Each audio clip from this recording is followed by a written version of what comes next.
Our guest is Joel Hornstein, who is the CEO of Structural Wealth Management, which is a San Francisco-based wealth management firm. Welcome. Thank you.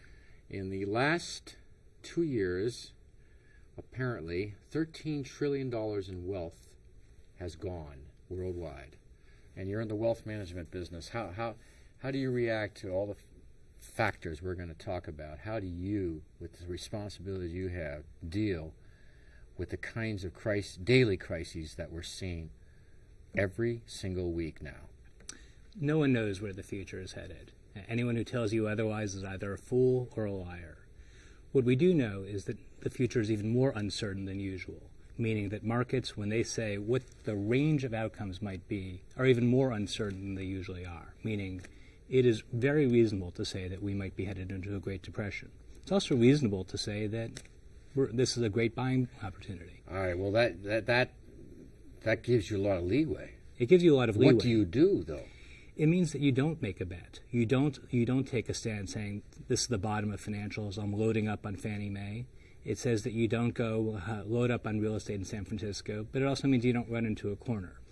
Given all the things that might go wrong in this world, now is one of those times when what I believe should always be the right answer for people is particularly true, which means develop a diversified portfolio, a hedge strategy that says wherever we end up, whether we end up in a deep recession, whether we end up with much higher inflation than we've experienced in the last few decades, you're okay. Okay, and I got to admit, we're not going to do that. I know that some reviewers are saying, ask him, how does he do that?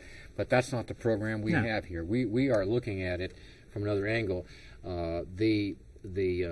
I should tell people that you're the person who recommended to me the book Black Swan, which is a terrific, well-written book. And a great book on how we don't know what the future may hold. And for the viewer, the black swans, it was that commonly viewed that there are only white swans in the world until they found black swans in Australia. And the point of his book, which he has now become prophetic in, is don't be so complacent when you think everything's moving along a certain way, like housing can never go down.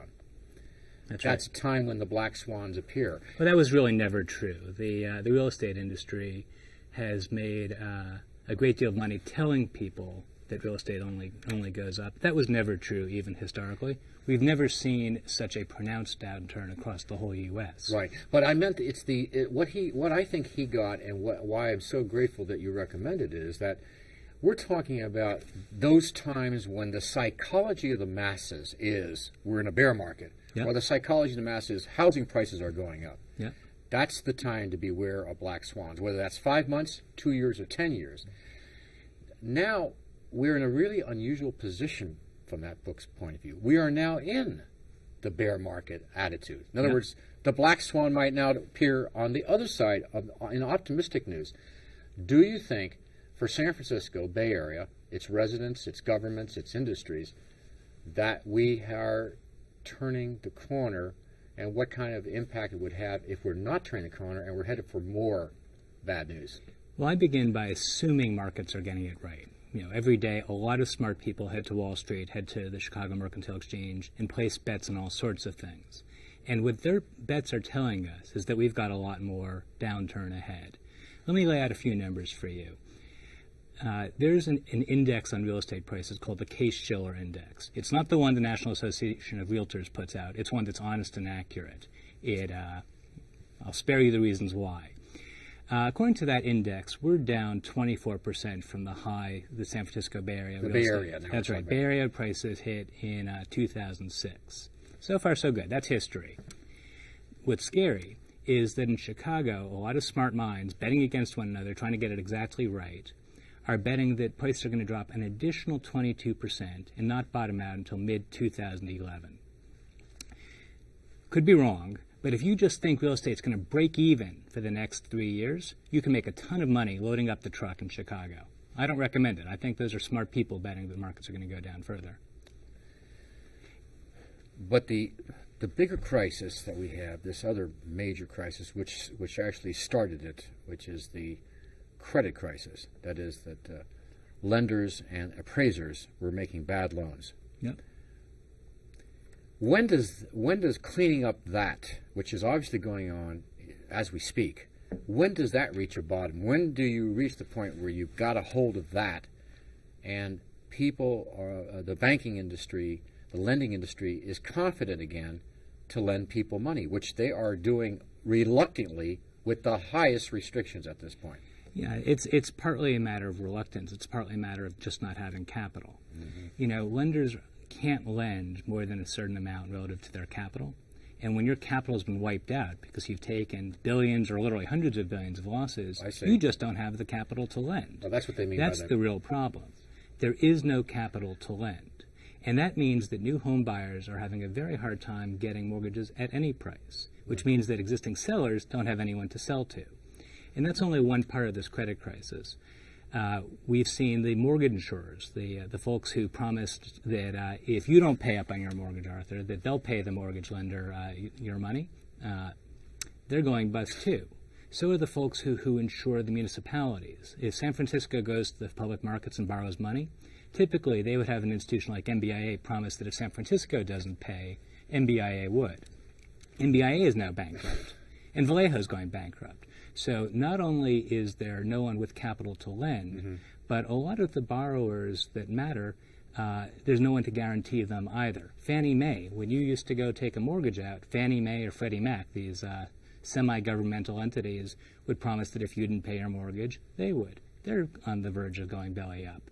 So all this means that not only is there no capital to lend, but all the usual structures that would ensure that if someone had capital to lend, they could feel good about making that loan. Yeah. There's no one to guarantee those loans anymore.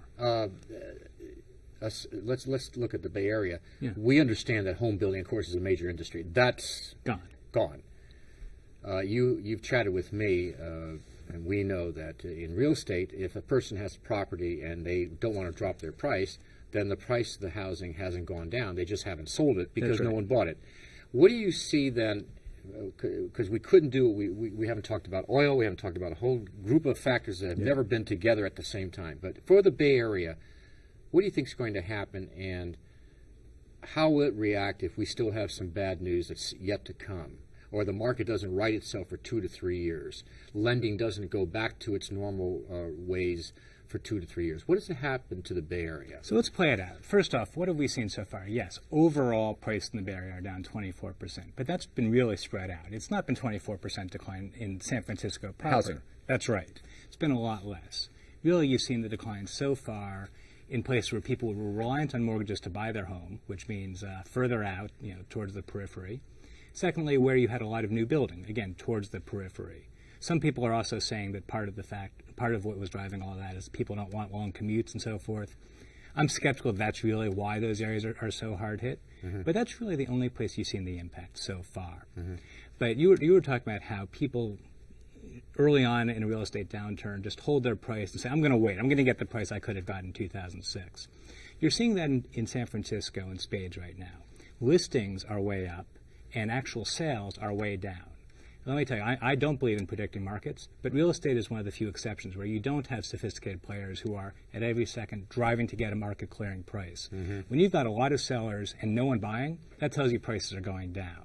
So I will go on record and say San Francisco prices are going down, and they're going to go down by double digits. You also said something to me, because I've been looking at the possibility of making a purchase, and you said absolutely you would not buy a house now in San Francisco. That's or right. any other wealthy areas, Marin, the Peninsula, Orinda, and all those kinds of places. Yeah, at least three factors. One, when you've got a lot of sellers, no buyers, that's a bad sign. Statement two, no one's lending. As we were talking about, some people can maybe get a loan at very high interest rates. Many people can't get a loan at all. Third, short term, I know a lot of folks in San Francisco are feeling really good that so far the city hasn't been hit. Economically. That's right. But at some point, if Rockridge is getting hit, someone who's thinking, I like Rockridge, I like Noe Valley, at some point, Rockridge gets to be so much cheaper than Noe Valley, say, I can move to Rockridge, take 2 vacations every year. The economics become so compelling that some people move. You may not, but if your neighbor does, prices are going down. Okay, that's housing. Yeah. But you also have some views about what's going to happen to city government and yeah. the economy. Let's go quickly into those. Well, some of the scenarios that could occur if this is a prolonged downturn. What we're seeing already is property tax revenue went up a lot over the last several years because property prices were going up. That's now in reverse. No one's buying homes for 20%, 50%, 100% more than they were on the books for before. In fact, now people are saying, my home is assessed at more than it's worth. So the revenue is going down. Mm-hmm. And guess what? We already got used to spending at that higher rate. So we've got a problem. Government got used to it already. Statement 2, income. With the stock market down, with unemployment going up, we're going to lower income tax revenue for the state this year. And third, you're going to have more government needs, more government spending, because with unemployment insurance going up, with crime going up, and crime is on its way up, it's highly correlated with economic downturns. I'm seeing it in my neighborhood already. I'm sure you are too. You mentioned that. We're going to have a lot of government spending and a lot less revenue to cover it. The income tax part and taxes in general, I mean, there's a mood to tax. Yep. And as I gather, California, everything you said about the Bay Area is also very true about California. It's one of the few states that relies on the income tax. It's going to be reaching 60% of its total revenue. Yep. And the city's talking about an income tax. The federal government level, one of the candidates is talking about income, and certainly the state level. What you're saying is that if we have a situation that's bad, it's going to get possibly worse by attempting to compensate for the loss in revenue by increasing taxes. So I don't want to sound like a Republican anti-tax, but there comes a point where you have to be concerned about taxes going up too high, don't you? Well, cities tend to get hit worst in downturns, and that's true for 2 reasons. First is that their spending needs go up in downturns a lot more than an affluent suburb.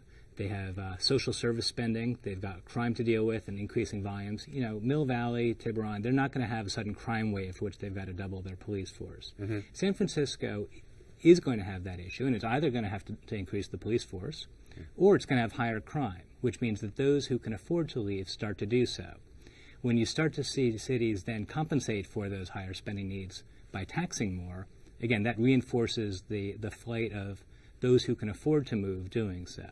We've seen this movie before. Yeah. This is not the first. The split between the rich and the poor gets deeper and deeper. One other thing you brought out, and I had written an article about the fact that the pension funds in the United States should be glad there are hedge funds, and because this is how they made these tremendous gains. Now, the pension funds, we got 1 minute, they also have to be very concerned there because of this huge drop in value.